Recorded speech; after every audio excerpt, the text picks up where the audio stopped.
Nama saya Muhammad Fadil Akbar. Untuk di kedai Nice to Brew ini saya sendiri sebagai owner, sebagai pemilik. Please tell me that I can't, that I won't, that I fail, that I'll never make it out, yeah. Please tell me all the bad, never good, fill my head full of every single doubt, yeah. Please say any negative thoughts, I pop off when I hear people say I cannot. I get off to the thought of proving everyone wrong. I won't stop till the top, so you better back off and get lost. I'ma stay loud, stay proud, never running out, never heading south. I'll be spreading out, call it word of mouth, can't put me down, I'll be getting loud. You can have your doubts, not what I'm about, have your fucking clout. It be raining now, I keep making sound, go another round, bitch I'm legend bound, can't stop me now.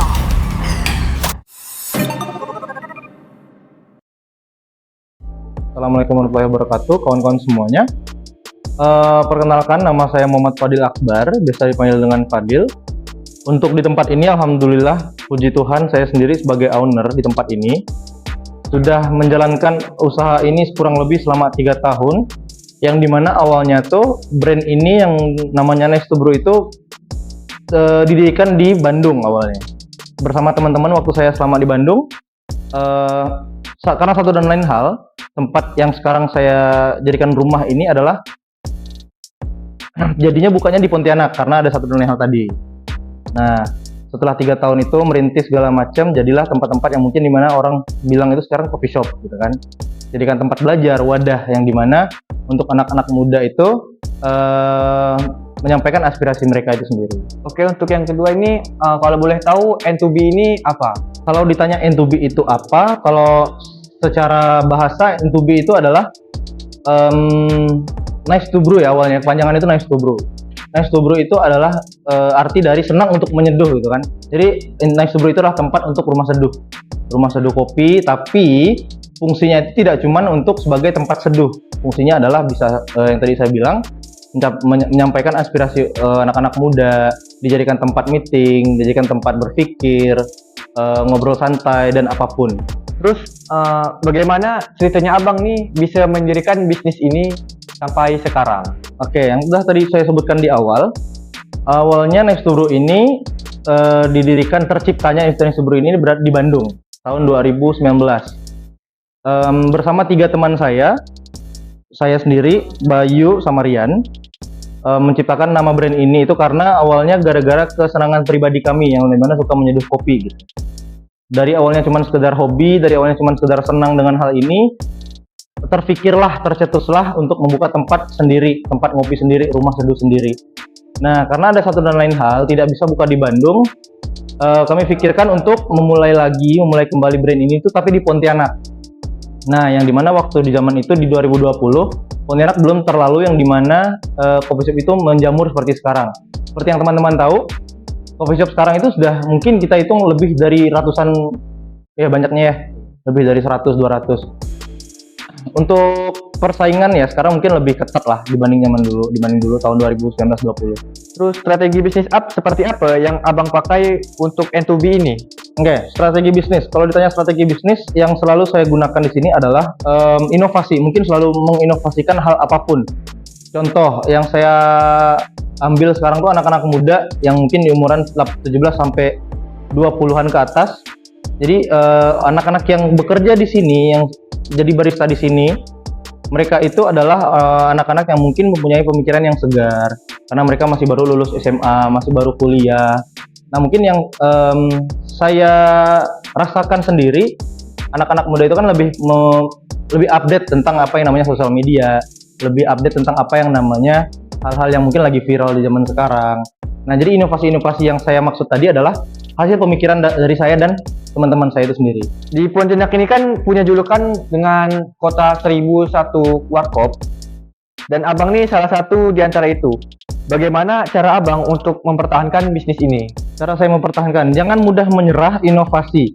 Jangan mudah menyerah di sini maksudnya adalah mungkin ketika kita kan tahu ya yang pasti namanya bisnis itu nggak selalu namanya rame. Turun, naik, itu udah pasti ada, apalagi yang namanya merintis. Nah, di saat posisi itu kita dituntut untuk tidak boleh menyerah, dituntut untuk harus terus berpikir, yang dimana inovasi itu harus dituntut harus selalu ada. Misalnya selalu mengadakan event-event yang bersangkutan dengan mungkin yang saya anggap itu anak muda lagi melek-meleknya. Contoh kayak musik gitu kan, musik kan anak zaman sekarang udah pasti dengar gitu ya. Tercetuslah bahasa yang namanya skena sekarang. Nah, dari hal itu bisa diambil dari misalnya cara berpakaian anak muda zaman sekarang. Contoh baristanya mungkin anak-anak muda mereka lebih paham soal fashion lah ya.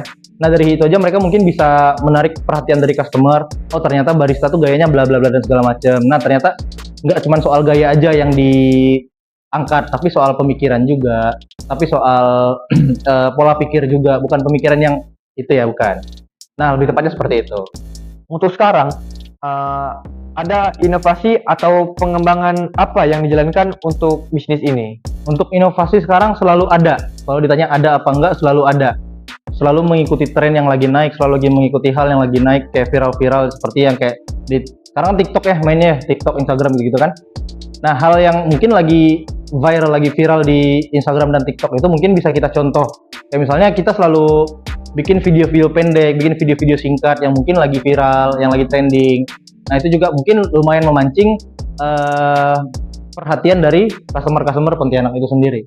Bisa jelaskan tentang alur suplai barang dari penerima bahan mentah sampai ke tangan konsumen? Alur penerima, jadi kami sebagai pelaku usaha itu sendiri membeli barang-barang mentah, terus kami produksi menjadi barang yang mungkin bisa kami racik sendiri gitu kan, menjadi resep signature kami sendiri, menjadi resep yang mungkin bisa dibanggakan sama kami, dibanggakan sama orang-orang sekitar sini gitu kan.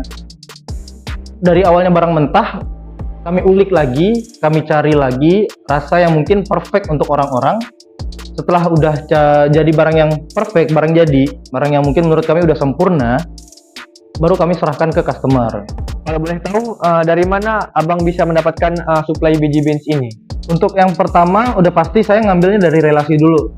Selama saya di Bandung kan saya nggak cuman kerja, nggak cuman yang namanya main dan segala macam. Saya juga mencari relasi, saya juga namanya mencari kerjaan yang lain dan segala macam. Dari hal itulah saya bertemu relasi-relasi yang mungkin sekarang sampai sekarang juga saya pakai. Kayak misalnya saya ngambil beans dari Bandung, itu teman saya sendiri, namanya kita sebut brand A aja kali ya. Brand A itu teman saya dari Bandung, sampai sekarang saya pakai beans dia juga terkadang gitu. Nah jadi nggak cuma dari barang yang Pontianak, bahkan kayak biji kopi pun seringnya saya ngambilnya yang dari daerah Kalimantan, luar Kalimantan. Bagaimana cara abang untuk memastikan bahwa pasokan bahan-bahan mentah ini tersedia dan berkualitas? Untuk memastikan, jadi setiap malam, setiap closing, habis closing itu, anak-anakku saya wajibkan untuk yang namanya stock of name, cek stok gitu kan. Barangnya masih cukup atau tidak selama seminggu itu, barangnya masih layak jual apa tidak, termasuklah biji kopi itu. Jadi setiap malam itu dicek dulu bahan-bahan yang mungkin besoknya mau dijual, atau bahan-bahan yang besoknya udah habis apa belum gitu kan. Jadi besoknya baru belanja, atau biasanya setiap seminggu sekali saya belanja. Bagaimana cara abang untuk memastikan bahwa strategi bisnis jalan dengan perubahan pasar sekarang? Untuk memastikan strategi bisnis saya berhasil apa enggak, itu dilihat dari teman-teman yang datang ke sini. Nah, kebanyakan teman-teman yang datang ke sini itu adalah alhamdulillahnya sesuai dengan harapan saya itu sendiri, yang dimana yang saya sebutkan tadi di awal. Harapan saya yang ke sini itu adalah anak-anak muda, anak-anak yang dimana baru bisa dibilang fresh graduate, mahasiswa, sesuai dengan apa yang saya mau. Nah, mereka-mereka yang datang ke sini dengan tujuan yang bermacam-macam. Ada yang pengen belajar tentang kopi, ada yang pengen belajar tentang public speaking, ada yang pengen belajar tentang berpikir, berbicara dan segala macam. Bagaimana cara abang untuk membangun hubungan yang baik dengan pelanggan? Oke, cara membangun hubungan dengan pelanggan itu cukup simpel menurut saya pribadi. Nah, jadi saya jadikan mereka itu sebagai teman. Jadi customer itu bukan cuma sekedar pelanggan, bukan cuma sekedar klien yang datang ke sini, tapi juga sekaligus saya datang, mereka datang, saya jadikan teman. Saya ajak ngobrol, saya ngajak bercerita. Ujung-ujungnya mereka yang jadi awalnya dari customer menjadi teman saya sendiri. Nah begitu. Jadi membangun hubungan itu nggak cuma sekedar dari barista ke customer, tapi barista juga bisa menjadikan customer itu teman mereka itu sendiri. Kan kalau kebanyakan sekarang mungkin yang kita lihat barista-barista itu mungkin cukup sekedar taking order, ngobrol sama customer itu cuma cukup di kasir ya kan.